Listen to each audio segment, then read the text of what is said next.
I'm Andrew Tebbs. I'm an artist based in Bolsover, and what we're going to do is over the next few weeks we're busy carving these big pieces of stone into an art piece that is going to be installed in Carr Vale, and hopefully I'll take you through some of the process of what I'm going to do.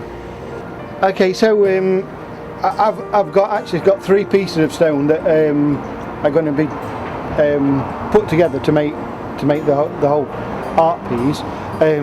It's quarried in Derbyshire. It's called Wattscliff lilac, and if you can see, it's sort of like a pinky lilac colour. This particular piece weighs about 4 tonnes, and the largest piece over there is nearly 6 tonnes in weight.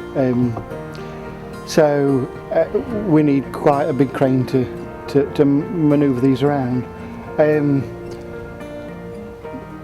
At the moment, it's quite a sort of a weathered piece that's what they call a block stone. So it's got some of the natural features of it being exposed for a long period of time on the quarry face, and then it's been sawn. So we've got saw cuts on the stone that have been done in the quarry. So the 3 pieces of stone will all match up and join together. So this stone here that I'm working is the Wattscliff stone. It's a lovely pink hard sandstone, and it gradually changes here into this softer yellow sandstone, which is so much softer and comes away so much more easily that I'm worried about how durable it'll be. So I'm actually, although I've got the dragonfly marked out, I'm actually taking it deeper to get down to this pink sandstone.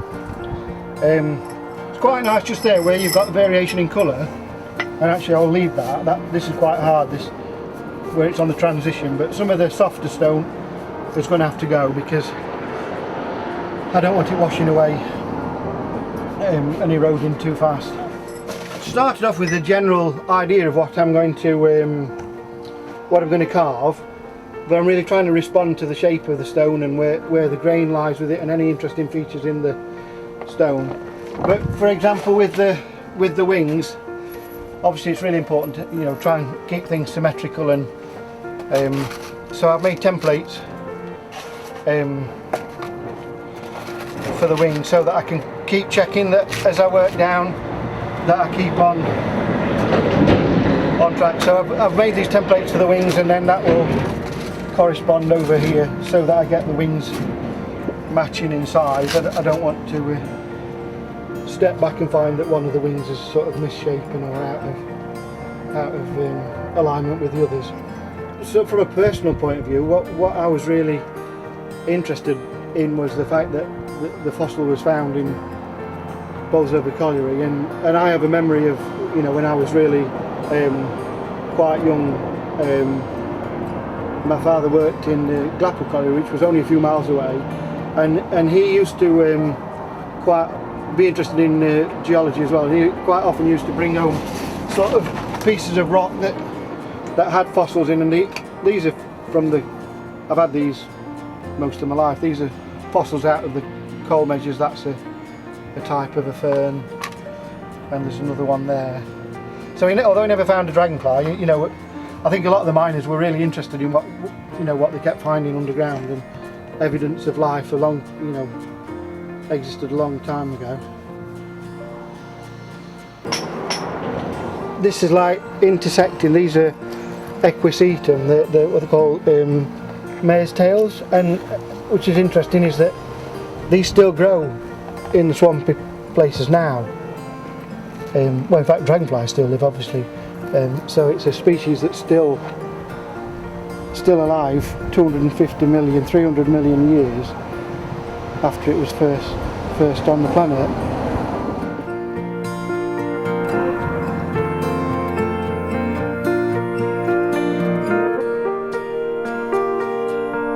So recently I went into New Bolsover School to work with the young people there, and we did some painting and drawing workshop, and we talked about the dragonfly, and they did some great drawings and paintings for me. We talked about the dragonflies and what what life would have been like in the time of the Carboniferous time when the coal was being laid down. There's a world of insects.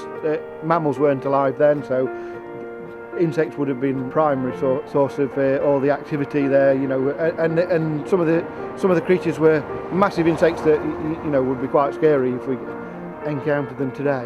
I'm going to use some of those images in we're doing a mosaic on the little seating bench, which is going to be in front of the carving.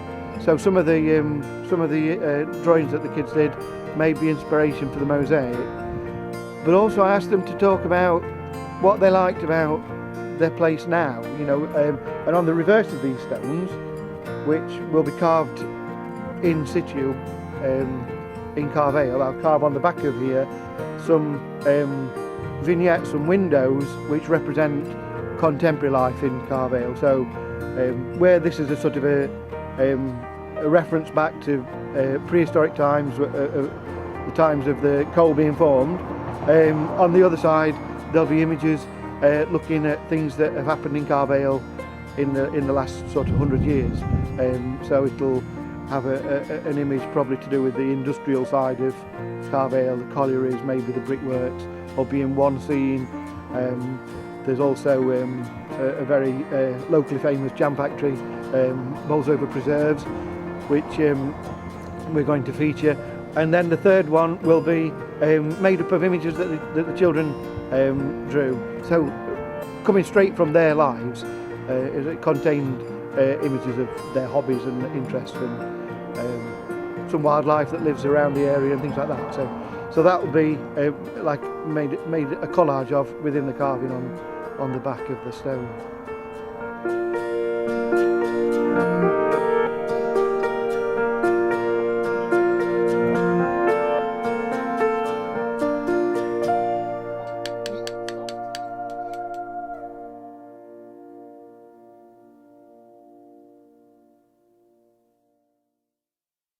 The brass ensemble, called Classic Brass, visited New Bolsover Primary School and performed a concert of children's music for children, families and parents.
Junction Arts provided a willow making workshop for pupils of New Bolsover Primary School.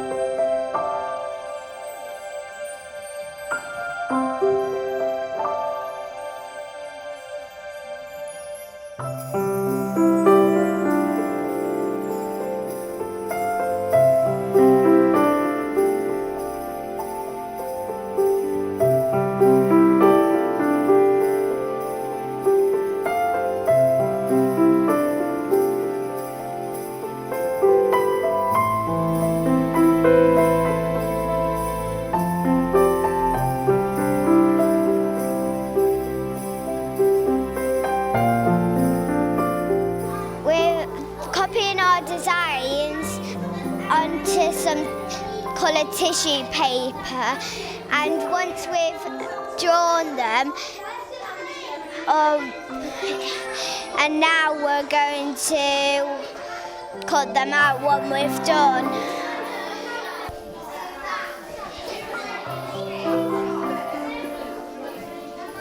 We're cutting out our shapes, and then we're sticking them on a lantern.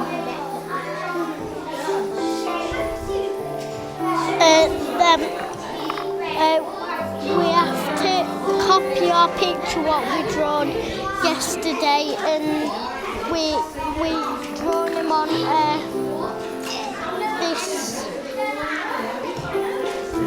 this kind of paper. Then we're gonna cut it out, then stick it on all these lanterns.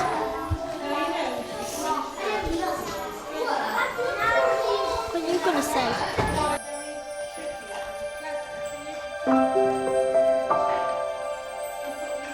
All the other bits, without screwing them up, all the other little bits there, could perhaps just go into the middle. We made strands for our lanterns. When we started collecting our bits, we started drawing art pieces, and it was really fun. When we cut our pieces out, it was tricky. And we drew around paint pots to get circles and drew shapes. The teacher helped me to make the circles and the triangles. And it was really fun when we done it. It was fun. And we also used squares and other patterns, especially zigzags. Dab. You glue on. And then what? You make a lantern first. You have to put the sticks in place with masking tape, and the stick is called willow. And you have to be very careful and put it and it's got to be about size as your hand, the tape.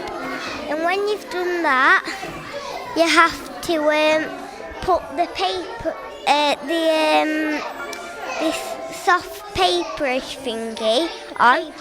Yeah, and you have to dab it on with a you have to put glue on it with the sponge, and then stick it on with a sponge as well. And then when you've filled the whole thing up, you have to leave it to dry, and then when it comes to like this, you've got to start being carefully putting some tissue coloured paper on. And then when you've done all that, you just need to put the light on, and then when you go out, it's all nice and bright.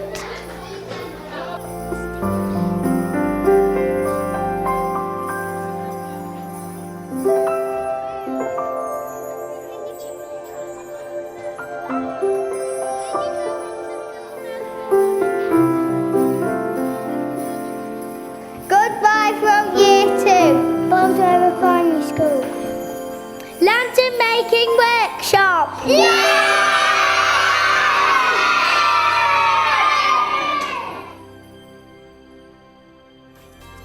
Children from New Bolsover Primary School took part in the 2013 Bolsover Lantern Parade. This was the 20th anniversary for the event.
The City of London Sinfonia and a ballerina performing the Lullaby concert treated nursery and reception class pupils and parents at New Bolsover Primary School to a special concert.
is to put our lips on the mouthpiece. Like this, don't put it in on.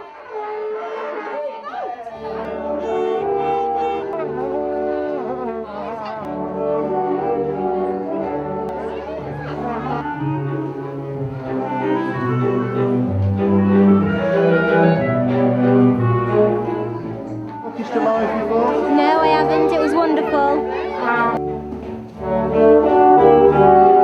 Brilliant, really enjoyed it, lovely.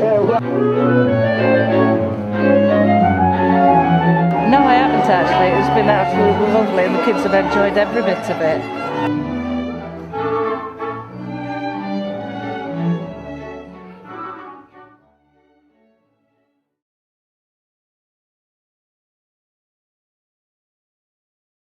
Derbyshire Poet Laureate Helen Mort worked with the pupils at New Bolsover Primary School to help them write their poem Voices Over Bolsover, Up, Up and Away. This is Kit Ford's poem. It is called Voices Over Bolsover, up and away. Yay! I fly over an allotment. It was big, beautiful and colourful. I see the park and I see the swings and the slide and the tyre swing and lots of people having fun. I see the castle. It looks really old and grey. It looked like it would fall down. I see Bolsover Castle. It looks like it's a little castle while I'm flying. I see the castle and I see old stones, cracks, a big door and some big windows. I see the marvellous eye-catching dragonfly sculpture. I'm on my way home and I see Neffy's Cafe. I know I have been there before. I see the sculpture. It is very eye-catching. It's got a dragonfly on it. I see the nature reserve and all the plants might be a bit old and falling down. I see Gino's Italian food. It looks like stag beetle in a vast garden. I see houses. They are red and orange. They are very small. They look like doll houses. I see the castle. It looks very old and looks bare.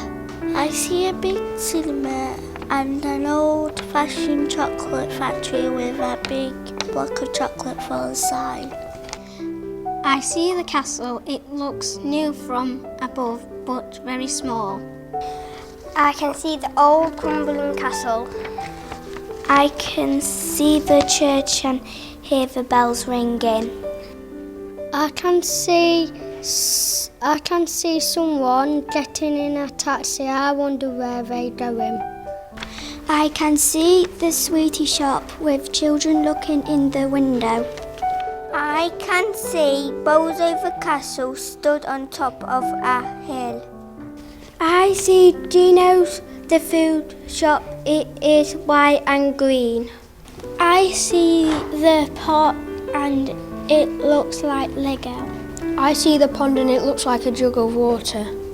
The old railway. It's just like a toy train track. It has coal in the middle of it and you will see it too. I see the birds and butterflies. They fly past me every day. I see that the people look like ants.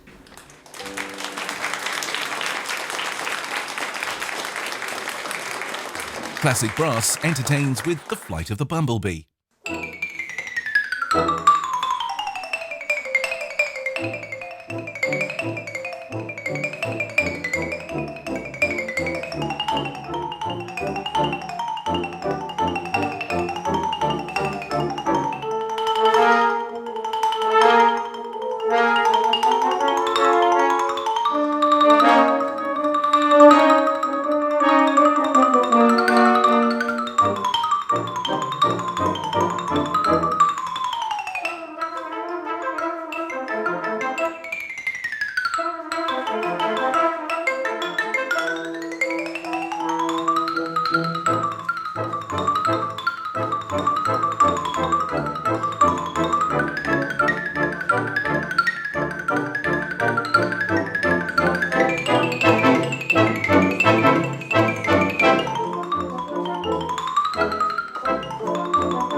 After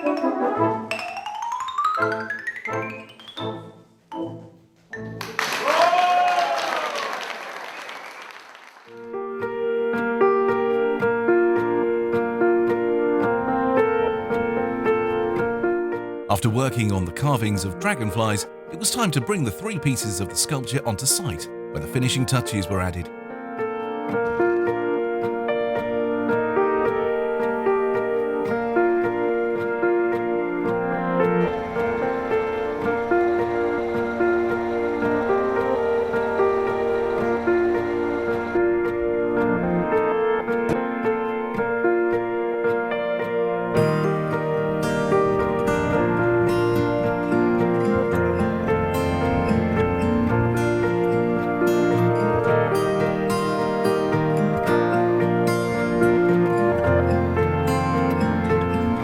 I'm pleased it's in and it's sat there, it's standing up straight, not wobbling. I'm pretty pleased with that.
The Pathway of Memories was designed to allow people to cross the site to view the dragonfly sculpture, but it is also an artwork in its own right. Etched into the paving stones, you can discover images that are clues to stories from Carr, Vale and Bolsover. Some lead you to think about the mines and miners that helped build the community, while others point to contributions made by local people to support the war efforts during times of conflict. Also etched into the paving and bringing the stories right up to date are images drawn by pupils from New Bolsover Primary School, as they imagined a land with giant dragonflies and other creatures. It has been possible through a planning agreement that was agreed between Bolsover District Council, Gleeson's, and with permission of the old Bolsover District Council, which owns this land. So this is what that's dedicated to. I'd certainly like to thank Carol, to our Arts Development Officer for Bolsover District Council, who has managed the contract along with Andrew. And it's taken, which most of you are aware, because I know some of you have been watching him over a period, it's taken nearly 2 years from the original conception. So it now gives me great pleasure to officially open the Pathway of Memories. Thank you.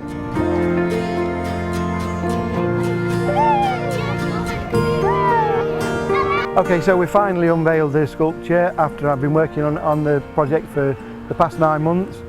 It's been a great experience for me all the way through, from first discovering the story of the fossil dragonfly to going down to the Natural History Museum in London, talking to the curators there about what it means, talking to people locally that were involved with the mining and the finding of the dragonfly, through to going into the local school working with the young children. I've learned a lot about what's possible with the sculptures, met people at the quarries that have given me great advice, and it's really pushed my sort of artistic practice forward. So finally, I just hope that in years to come people still appreciate what we've done here.